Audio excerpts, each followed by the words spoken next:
ನಮಸ್ಕಾರ ಸ್ನೇಹಿತರೆ. Team India England ವಿರುದ್ಧ ಸೆಮಿಫೈನಲ್ ಪಂದ್ಯದಲ್ಲಿ ರೋಚಕ ರೀತಿಯಲ್ಲಿ 7 ರನ್ಗಳಿಂದ ಗೆದ್ದು ಬೀಗಿದೆ. ಆದರೆ ಟೀಂ ಇಂಡಿಯಾದ ಗೆಲುವಿಗೆ ಪ್ರಮುಖ ಕಾರಣ ಅಕ್ಷರ್ ಪಟೇಲ್ ಅವರು ಹಿಡಿದಂತ 2 ಅದ್ಭುತ ಕ್ಯಾಚ್ ಅಂತಾನೆ ಹೇಳಬಹುದಾಗಿದೆ. ಬ್ಯಾಟಿಂಗ್ ಬೌಲಿಂಗ್ ಎರಡೂ ತಂಡಗಳು ಕೂಡ ತುಂಬಾ ಚೆನ್ನಾಗಿ ಮಾಡಿವೆ. ಭಾರತ ಮೊದಲು ಬ್ಯಾಟಿಂಗ್ ಮಾಡಿ 253 ರನ್ಗಳನ್ನು ಕಲೆ ಹಾಕಿದರೆ ಇಂಗ್ಲೆಂಡ್ ತಂಡವು ಕೂಡ ಅಷ್ಟೇ ಅದ್ಭುತವಾಗಿ ಬ್ಯಾಟಿಂಗ್ ನಡೆಸಿ 246 ರನ್ಗಳನ್ನು ಕಲೆ ಹಾಕಿತ್ತು. ಅಂದರೆ ಎರಡೂ ತಂಡಗಳು ಕೂಡ ಒಡಿಬಡಿ ಆಟ ಆಡುವ ಮೂಲಕ ಸೆಮಿಫೈನಲ್ ನಲ್ಲಿ ತಮ್ಮ ಶಕ್ತಿ ಪ್ರದರ್ಶನವನ್ನು ತೋರಿದ್ದರು. ಆದರೆ ಎರಡೂ ತಂಡಗಳ ಮಧ್ಯೆ ಡಿಫರೆನ್ಸ್ ಆಗಿದ್ದು ಅಕ್ಷರ್ ಪಟೇಲ್ ಹಿಡಿದಂತ 2 ಅದ್ಭುತ ಕ್ಯಾಚ್ಗಳು. ಮೊದಲು ಇನ್ಫಾರ್ಮ್ ಬ್ಯಾಟ್ಸ್ಮನ್ ಆಗಿದ್ದ ಹ್ಯಾರಿ ಬ್ರೂಕ್ ಅವರ ಕ್ಯಾಚ್ ತುಂಬಾ ಅದ್ಭುತ ರೀತಿಯಲ್ಲಿ ಅಕ್ಷರ್ ಪಟೇಲ್ ಹಿಡಿದರು. ಇದು ಒಂದು ನಿಜಕ್ಕೂ ತುಂಬಾ ಅದ್ಭುತ ಕ್ಯಾಚ್ ಆಗಿತ್ತು.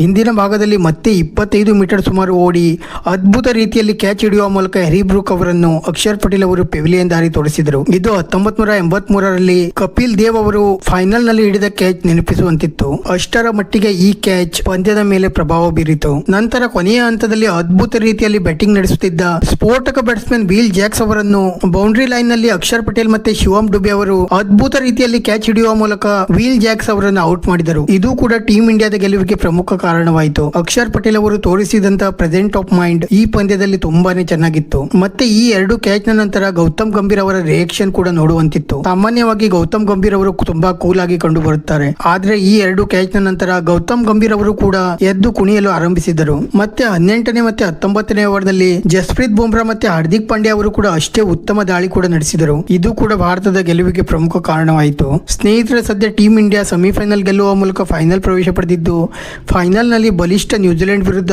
ಇದೇ ಮಾರ್ಚ್ 7ರಂದು ಅಹಮದಾಬಾದ್ ನಲ್ಲಿ ಕಾದಾಡಲಿದೆ. ವಿಡಿಯೋ ಇಷ್ಟ ಆಗಿದ್ದರೆ ಲೈಕ್ ಮಾಡಿ ಮತ್ತೆ ಚಾನೆಲ್ ಅನ್ನು ಸಬ್ಸ್ಕ್ರೈಬ್ ಮಾಡಲು ಮರೆಯಬೇಡಿ.